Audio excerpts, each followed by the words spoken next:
नमस्कार, मी पंजाब डक. आज आहे 24 जुलै 2026 आणि आजपासून परत महाराष्ट्रामध्ये अंदाज देणार आहे. तर काल नाशिककडे खूप अतिवृष्टी झाली, मुसळधार पाऊस झाला, गुजरातकडे झाला, सुरतकडे झाला, मुंबई झाला. तर आज काय परिस्थिती राहणार? तर आज देखील नाशिककडं म्हणजे त्र्यंबकेश्वर म्हणजे त्या पट्ट्यामध्ये म्हणजे उत्तर महाराष्ट्राकडे आज देखील जोराचा पाऊस पडणार आहे म्हणून हा अंदाज लक्षात यायचा. राज्यात मात्र आणखीन तुम्हाला एक सांगू इच्छितो, आज आहे 24, 25, 26, 27, त्याच्यानंतर 28, 29, 30, 31पर्यंत दररोज वेगवेगळ्या भागात आता पाऊस पडणार आहे. पण आता काय होणार आहे, ह्या पावसाचं स्वरूप रिमझिम नाही राहणार. काय होणार, दुपारपर्यंत चांगलं असं कडाक्याचं ऊन पडेल आणि 2-2:30च्या नंतर जोराचा पाऊस पडणार आहे म्हणून हा अंदाज सर्व शेतकऱ्यांना लक्षात यायचा. राज्यात सांगायचं झालं तर पूर्व विदर्भ, पश्चिम विदर्भ, दक्षिण महाराष्ट्र, उत्तर महाराष्ट्र, कोकणपट्टी, खानदेश, मराठवाडा सगळीकडे आणखीन जवळपासनं 5 ऑगस्टपर्यंत म्हणजे आज 24 पासून 5 ऑगस्टपर्यंत दररोज वेगवेगळ्या भागात विखुरलेल्या स्वरूपाचा पाऊस चालूच राहणार आहे म्हणून हा अंदाज लक्षात यायचा. शेतकऱ्यांनी जशी वेळ भेटेल तशी शेतीचे कामे करून घेणे म्हणजे हे एक सगळ्यात महत्त्वाचं आहे.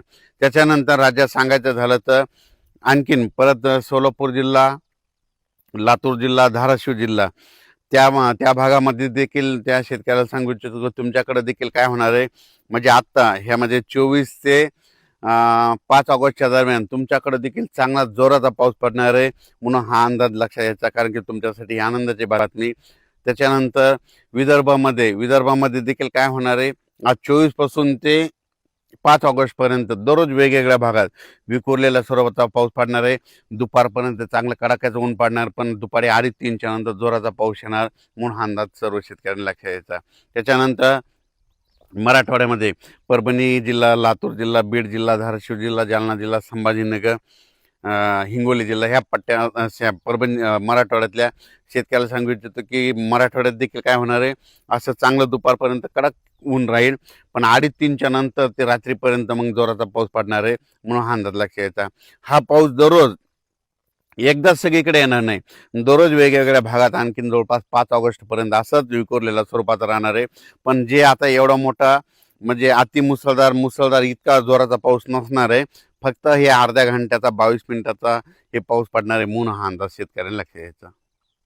तर आता जास्त पाऊस कुठं पडणार आहे, तर तुम्हाला एक सांगू इच्छितो, जास्त पाऊस सांगायचं झालं तर म्हणजे कोकणपट्टीपासून ते पालघर म्हणजे रत्नागिरी पासून ते पालघरपर्यंत तिकडं मात्र पावसाचा जोर असाच कायम राहणार आहे 31 ऑगस्टपर्यंत, आपलं 31 जुलैपर्यंत म्हणून हे अंदाज लक्षात यायचा. म्हणजे रत्नागिरी, पुणे ते कोकणपट्टी घाटमाता ते पाऊस चालू राहणार आहे.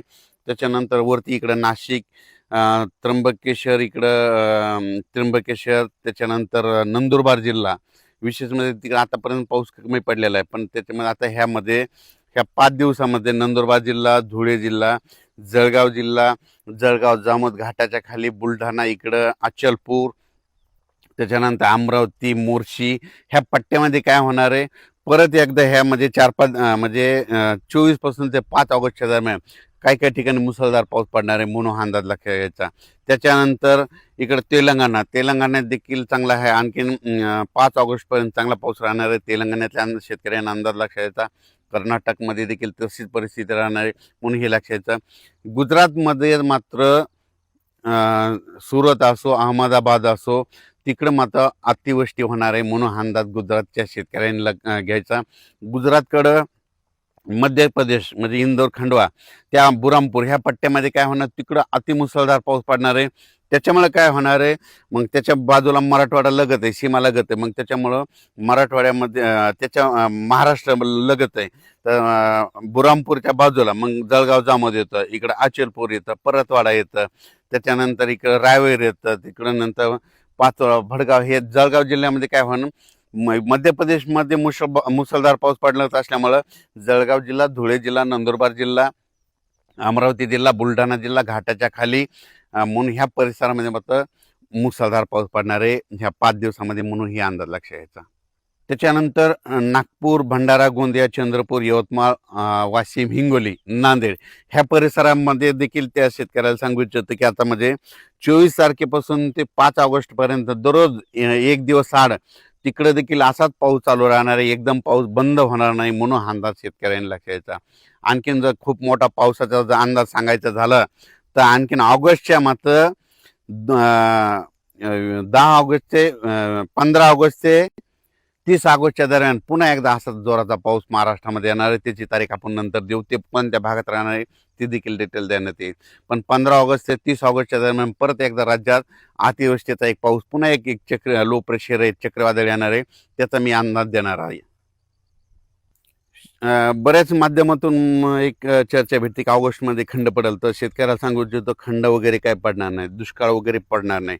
तुम्ही पाहू शकता यावर्षी तर पिकं कसे आलेले आहेत. तर यावर्षी म्हणलं ज्या वर्षी पाऊस कमी पडतो त्या वर्षी पिकं चांगले येते. दुष्काळ वगैरे काही पडणार नाही. ऑगस्टमध्ये देखील तुम्हाला सांगतो 2 असे मोठे पाऊस येणार आहे. जसा आता मुंबईकडं पडला, गुजरातकडे पडला, तसेच आणखीन ऑगस्टमध्ये देखील 2 पाऊस येणार आहे. पण ते आता जागा चेंज करणार आहे. आता मुंबईकडे झालं, आता त्याची जागा चेंज राहणार आहे. त्याचा अंदाज पुढच्या अंदाजामध्ये दिला जाईल, म्हणून हे देखील लक्षात यायचं. तसेच आपण म्हटलं होतं ना उत्तर महाराष्ट्राकडे खूप पाऊस पडायला, भंडारदरा त्याच्यानंतर निळवंडे हे सगळे जवळपासनं सगळे वरचे धरणं भरलेत. आता त्याचं पाणी आता तुम्हाला सांगतो गोदावरी नदीकडे येले. तर गोदावरीच्या जे गोदावरी नदीकाठचे जे आपले पाळीव प्राणी पशुधन आहे, ज्यांच्या मोटरी असतात तर तुम्ही आजच्या आज काढून घ्या. कारण की ना जवळपास नांदूर मधनेश्वरमधून 29,000 पाणी येले. त्याच्यानंतर दुसऱ्या भंडारदरातून पाणी सुटलेलं आहे, मुळातून बऱ्याच आणि गोदावरीला नाशिकहून देखील पूर आलेला आहे. जवळपासनं 65,000 पाणी येत असेल. तुम्हाला सांगतो 10,000 TMC जर गोदावरीत पाणी आलं तर जायकवाडीचं 1 TMC पाणी वाढतं एका दिवसाला. तर हे जवळपास 50-60 हजारानं फ्लो येत आहे. म्हणजे एका दिवसाला 6 TMC वाढणार आहे. म्हणजे जायकवाडी धरण मराठवाड्यातल्या नांदेड जिल्हा, जालना जिल्हा शेतकऱ्यासाठी आनंदाची बातमी. बीड जिल्ह्यासाठी जायकवाडीमध्ये तुम्हाला सांगतो एका दिवसाला 6 TMC. माझा अंदाज आहे ह्या पावसामध्ये जवळपास जायकवाडी 42% जाण्याची शक्यता आहे, म्हणून हे अंदाज लक्षात येतात. कारण की तिकडून पाणी येत असल्यामुळं ही शेतकऱ्यासाठी आनंदाची बातमी. जायकवाडीच्या लाभधारक शेतकऱ्यांना सांगतो घाबरू नका. आणखीन ऑगस्टमध्ये 2 पाऊस मोठे पडणार आहे. सप्टेंबर ऑक्टोबरमध्ये परतीत आता पाऊस धुमाकूळच घालणार आहे, म्हणून हे अंदाज शेतकऱ्यांनी लक्षात घ्यायचा. सध्या जी आता पाऊस चालू आहे तर तुम्हाला सांगतो सोलापूर जिल्हा, लातूर जिल्हा आणि धाराशिव जिल्हा, बीड जिल्हा थोडंफार काही भागात कमी आहे कडाष्टीकडं. त्या शेतकऱ्याला सांगू इच्छितो तुमच्याकडे देखील आज 24 पासून दुपारच्या नंतर म्हणजे दुपारपर्यंत चांगलं कडक ऊन पडेल, पण रात्रीच्या म्हणजे दुपार 2:30-3च्या नंतर ते रात्रीपर्यंत जोराचा पाऊस पडणार आहे. म्हणून तुमचं काही पीक वाया जाणार नाही, म्हणून हा अंदाज लक्षात घ्यायचा. म्हणजे सांगायचं झालं तर आता आजपासून जे आता रिमझिम पाऊस नाही राहणार, आता पाऊस जोराचा पडणार आहे, म्हणून हा अंदाज सर्व शेतकऱ्यांना लक्षात घ्यायचा.